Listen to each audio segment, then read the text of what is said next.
Baik, layout ya. Iya, Pak. Kita bahas tentang layout. Saya cuma ingin memberikan beberapa hal yang singkat saja, bahwa hal-hal yang perlu diperhatikan dalam strategi layout itu adalah satu, produknya itu sendiri, tipe produknya seperti apa, apakah produk itu harus dibuat dengan rangkaian proses yang panjang atau singkat, itu yang menentukan model layout yang akan kita buat. Yang kedua, bahan materialnya juga, distribusinya itu mau diletakkan di awal, di tengah, di akhir, atau di semua bagian. Terus kemudian yang ketiga adalah tentang manusianya sendiri. Apakah manusianya ini adalah pekerja yang sudah bisa menguasai beberapa bagian proses ataukah hanya memahami satu bagian proses. Ketiganya itu menentukan semuanya. Jadi kalau misalnya membaca di bukunya acuannya, di situ ada fixed layout, ada model proses oriented layout, terus kemudian ada layout-layout yang sifatnya bergantung pada tipe produk juga, dan juga ada hubungannya juga dengan warehouse layout juga atau gudang. Jadi setiap produk yang selesai atau setiap produk yang baru mau dibuat, bahan bakunya masuk ke gudang itu harus seperti apa, itu yang menentukan.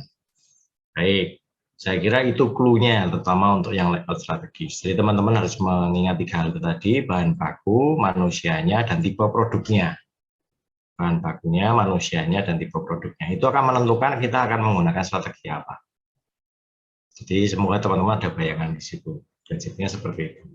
Nah, hari ini kita akan mencoba untuk menjalankan apa yang sesuai dengan silabus, bahwa setelah UTS itu kita akan presentasi kelompok. Adapun bahan-bahannya itu tadi, diantaranya sudah ada tentang SDM, pengukuran kinerja, kualitas produk, dan produk life cycle. Nah, teman-teman di sini akan dibagi menjadi 8 kelompok, di mana satu kelompok itu nanti bisa terdiri dari 5 sampai 6 orang. Nah, saya nggak tahu apakah saya sudah mencoba mengecek di presensi, ada beberapa yang aktifnya cukup kurang aktif, dalam arti hampir dikatakan nggak pernah masuk juga ada. Jadi kalau misalnya teman-teman nanti kelompoknya 5 nggak masalah, tapi ini defaultnya adalah 6 orang. Kalau 5 pun tidak masalah karena pasti bisa dikerjakan. Nah, karena ini ada 4 materi besar, itu nanti teman-teman akan mengerjakannya di mana 2 kelompok akan mengerjakan satu materi. Materi SDM berarti dua kelompok, pengukuran kinerja 2 kelompok, kualitas produk 2 kelompok, dan produk life cycle 2 kelompok. Nah, ada 2 file yang akan teman-teman buat. Yang jelas, yang pertama itu adalah file Word, kemudian file PPT seperti biasa yang akan dipresentasikan pada hari H. Jadwalnya sudah saya tulis juga di file Word yang saya bagikan di grup WA tadi, dari tanggal 8, 17, 24, dan 1 Desember. Nah, nanti pergeserannya waktunya dan lain sebagainya, itu nanti misalnya tergantung juga dinamika kerja saya juga, nanti bisa kita atur juga untuk mencari waktu penggantinya. Semoga ini bisa sudah lebih ringan karena badainya sudah agak menurun di tempat saya untuk kerjaannya. Jadi sama juga sudah mulai progres kesehatan saya juga sudah membaik. Jadi kita bisa misalnya menjalankan kuliah pengganti pun juga bisa, semoga dalam nama Tuhan bisa lancar semuanya. Oke, untuk materi yang SDM itu nanti mengerjakan sumber daya manusia adalah kelompok 4 dan kelompok 7. Untuk pengukuran kinerja itu kelompok 2 dan kelompok 8. Untuk kualitas produk itu kelompok 1 dan kelompok 5, produk life cycle itu kelompok 3 dan 6. Nah, dari 4 materi ini memang materi yang ada di sini itu sifatnya kayak regres karena kita memang silabusnya tidak sesuai dengan laju macam-macam bab, dalam arti babnya akan maju terus setelah bab 9 atau 10, 11 enggak. Nanti ada yang kita akan regres karena kenapa itu regres? Karena sebenarnya bab tersebut yang ditampilkan di buku acuan ini sebenarnya harusnya ditampilkan di akhir, makanya kita balik, kita backward istilahnya dalam prosesnya. Nah, untuk yang SDM ini sebenarnya ada di bab 10, ya, Human Resource, Job Design, dan Work Measurement. Itu bab yang jadi satu dengan pengukuran kinerja juga. Jadi pengukuran kerja atau pengukuran kinerja itu ada 2 hal yang berbeda. Nah, teman-teman nanti bisa untuk kelompok yang membahas pengukuran kinerja kan membahas pengukuran kerja itu seperti apa, pengukuran kinerja itu seperti apa. Itu ada kuncinya, terus Human Resources juga ada di bab 10. Tuh ya, itu yang bab utamanya dari buku acuan. Kemudian untuk kualitas produk itu bab 6, Managing Quality. Ada managing quality. Oke. Nah, yang unik di sini adalah materi terakhir. Kenapa ini materi terakhir? Karena PLC ini tadi, atau product life cycle ini disinggung di beberapa bab yang sudah Anda pelajari juga. Jadi tugas teman-teman yang di kelompok ini nanti, Anda akan mencoba memformulasikan keterkaitan antar bab yang membahas tentang produk life cycle ini tadi, baik langsung, tidak langsung, baik tampak maupun tersembunyi, yang sebenarnya membahas tahapan-tahapan dari pengenalan produk, pertumbuhan, kematangan, kemudian declining-nya produk atau penurunan produk. Nah, untuk bisa semakin memperkuat pemahaman materi teman-teman dan juga bisa dibagikan dengan teman-teman yang lain, saya minta Anda juga mengkaitkan dengan model riset studi kasus terhadap company-company yang ada, yang disesuaikan. Jadi misalnya contohnya nih, kalau misalnya soal SDM, kelompok 4 dan kelompok 7, mereka tuh dapatnya Pertamina sama BCA. Nah, berarti teman-teman juga harus mencari atau menggali atau melakukan riset sederhana atau riset terbatas terhadap model SDM yang diterapkan oleh Pertamina maupun BCA. Entah dari proses rekrutmennya, entah proses istilahnya untuk seleksinya, dan juga proses peningkatan karirnya, seperti apa tuh teman-teman bisa explore di situ. Nah, kemudian dikaitkan dengan materinya SDM, apakah dari company ini tuh sudah menjalankan dengan konsep SDM yang ada di buku secara teoretikal itu dijalankan nggak sih di Pertamina dan BCA? Itu contohnya kalau di SDM. Sedangkan untuk pengukuran kinerja juga kelompok 2 dan kelompok 8 itu company-nya IKEA dan Lion Air. Teman-teman akan melihat bagaimana sih model pengukuran kinerja yang ada di IKEA dan Lion Air. Nah, teman-teman akan melakukan ekspor dan riset terhadap IKEA dan Lion Air tersebut. Sedangkan kualitas produk kelompok 1 dan 5 berarti dari produknya company-nya Samsung dan juga dari KFC. Nah, itu teman-teman akan membahasnya dari sudut pandang yang berbeda. Oleh karena itu pasti harusnya lebih kaya konsepnya. Nah, saya minta teman-teman yang mengerjakan satu materi yang sama, contohnya kelompok 4 dan 7 atau kelompok 1 dan 5, silakan Anda berkoordinasi supaya tidak terjadi redundansi. Redundansi itu jadi istilahnya ada pengulangan materi yang sudah dibahas kelompok awal, misalnya besok yang maju nanti kan untuk tanggal 8 itu misalnya SDM-nya kelompok 4 dan 7, kelompok 4 sudah membahas misalnya paham pemahaman tentang X, Anda nanti kelompok 7 jangan lagi bahas yang sama, jadi silakan berkoordinasi antar kelompok. Itu juga salah satu seni juga koordinasi antar kelompok supaya tidak terjadi redundansi atau pendalaman terhadap suatu materi secara teoretikal yang akan disampaikan nanti di presentasi di kelas. Seperti itu. Jadi harus ada koordinasi antar kelompok juga. Secara teoretikal saya bahas apa? Karena kalau sudah masuk ke studi kasus pasti akan berbeda. Pemahamannya dan omongannya pasti berbeda. Makanya kenapa company-nya juga berbeda. Seperti itu. Tuh, terus kemudian ini adalah tugas akhir. Jadi nanti apa yang sudah Anda kerjakan, nanti Anda ada pembahasan panjangnya, formatnya bebas, intinya mirip seperti laporan karya ilmiah. Anda bebas menginterpretasikan laporan karya ilmiahnya untuk pemahaman masing-masing kelompok, itu file Word-nya, itu minimal 6 halaman. Nah, nanti kalau sudah direvisi, itu akan menjadi nilai tugas akhir Anda. Jadi nanti ada dua nilai, yang pertama adalah nilai dari presentasi Anda, teman-teman, dan juga pengerjaan pertama. Nilai terakhir adalah revisinya. Nah, nilai terakhir revisinya ini akan menjadi UAS teman-teman. Paham ya? Jadi UAS teman-teman itu tidak lagi mengerjakan tidak lagi mengerjakan soal pada saat jam ujian UAS, tapi Anda cukup mengumpulkan hasil revisi Anda pada saat hari H nanti. Seperti itu. Sampai di sini ada yang mau ditanyakan?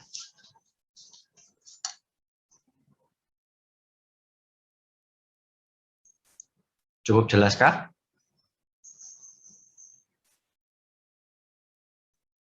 Untuk kelompoknya sudah saya bagi juga, yang ada di PDF juga. Itu adalah kelompok Anda yang akan maju bersama-sama Anda dalam pengerjaan.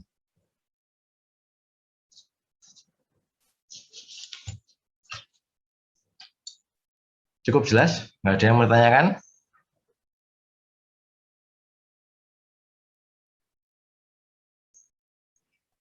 Cukup, Pak. Cukup ya, cukup jelas. Oke. Cukup, Pak. Baik, prinsipnya adalah ini adalah nilai UAS Anda, jadi harap diperhatikan baik-baik. Tolong jangan hanya sekedar kopas dari materi yang ada di internet. Terus kemudian saya tidak saya sangat tidak mengharapkan teman-teman hanya membaca yang ada di PPT, dibaca doang terus dipresentasikan, itu terlalu plain, terlalu datar gitu. Jadi kalau cuma hanya seperti itu ya nilainya cuma 60. Jadi nilai akhir Anda tahu sendiri nggak mungkin A, nggak mungkin B juga kalau segitu. Jadi saya benar-benar sangat mengharap nanti teman-teman yang akan presentasi itu modelnya benar-benar seperti kayak orang menjelaskan di suatu show, di suatu istilahnya tampil seperti public speaking yang baik. Anda menjelaskan, Anda memakai kertas kecil boleh, atau Anda membaca tapi Anda menghadap kamera, Anda ngomong dan lain sebagainya itu dengan antusiasme yang jelas, bukan hanya seperti plain seperti itu. Nah, kinerja kelompok itu akan berbeda dengan kinerja individu. Jadi pada saat presentasi nanti ada dua nilai. Pada saat Anda mengumpulkan nilai awal itu ada. Jadi sudah ada 3 komponen nilai ini ya. Yang pertama saat Anda mengumpulkannya, akan saya baca juga. Kemudian komponen yang kedua saat presentasi, yang ketiga komponen revisi, jadi nilai tugas akhir Anda. Itu yang menentukan nilai akhir Anda nanti. Jadi prinsipnya saya minta teman-teman dalam waktu ini koordinasi dengan kelompoknya sebaik mungkin, dan saya sangat melegalkan ketika ada anggota yang sama sekali nggak aktif, nggak ngapa-ngapain, itu langsung dicoret aja, langsung dibilang mending nggak usah ikut presentasi karena nggak mau tidak tertulis. Kalau dia sama sekali tidak berkontribusi apapun. Karena kasihan nanti yang orang-orang yang sudah bekerja dengan sungguh-sungguh, yang sudah benar-benar cari, sampai lembur-lembur, tidurnya kurang dan lain sebagainya, sementara dia cuma nompleng nama, terus dia cuma baca presentasi, ya sudah mending buang saja. Saya nggak mengharap di kelas ini ada orang-orang yang model seperti itu, yang hanya cuma jadi parasit.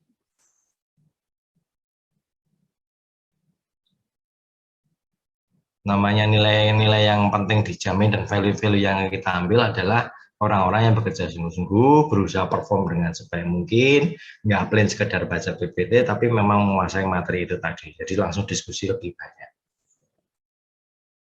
Oke, gitu ya. Jadi langsung aja pada saat presentasi ketika ada orang yang sama sekali nggak aktif, ya sudah orangnya itu disarankan nggak usah hadir pada saat Zoom, terus kemudian kalian lapor langsung bahwa anggota kami hanya segini, maksudnya seperti itu, nanti tinggal kabari saya japri gitu aja. Jelas ya teman-teman ya, jadi saya sanggup mengharapkan teman-teman ini performnya baik karena ini ada kaitannya dengan nilai UAS Anda nanti, modelnya seperti itu. Untuk materi-materinya, terus kemudian pendalamannya, Anda nanti bisa bertanya di grup atau bisa japri ke saya jika ada ingin materi-materi dari pengerjaan Anda itu yang dikerjakan. Untuk beban pertama memang yang paling berat adalah kelompok 4 dan 7 karena mereka yang pertama, tapi saya harapkan itu tidak jadi alasan bahwa performa Anda menjadi mediocre atau biasa-biasa saja. Sementara kelompok yang lain, kalau besok malah karakternya atau justru malah penampilannya atau tampilannya atau presentasinya justru lebih jelek dibanding kelompok 4 dan 7, sementara waktu Anda lebih banyak, ya sudah, itu konsekuensi nilai Anda pun UAS-nya juga tidak baik. Hasilnya seperti itu, teman-teman. Gitu ya. Oke. Ada yang masih mau ditanyakan? Pak, mau nanya Pak. Boleh. Berarti itu kan ada 2 kelompok, itu disatuin atau dibeda-bedain Pak? PPT-nya? Iya dibedain dong, kan mereka kan dari awal saya sudah bilang bahwa harus ada koordinasi, bahwa jangan sampai terjadi redundansi antara kelompok. Makanya harus ada koordinasi antar kelompok, Anda membahas apa di materi yang sama itu tadi kan bisa kita pecah-pecah. Toh juga Anda nanti juga membahasnya tentang perusahaannya beda dan pasti sudut pandangnya juga berbeda, makanya PPT-nya harus pecah, mau tidak mau, seperti itu. Oke, baik Pak, terima kasih. Oke. Ada lagi? Pak, saya mau bertanya. Kelompok 4 dan 7 yang seminggu depan sudah maju, ada yang bertanyakan? Silakan dicek siapa yang kelompok perasa kelompok 4 dan kelompok 7.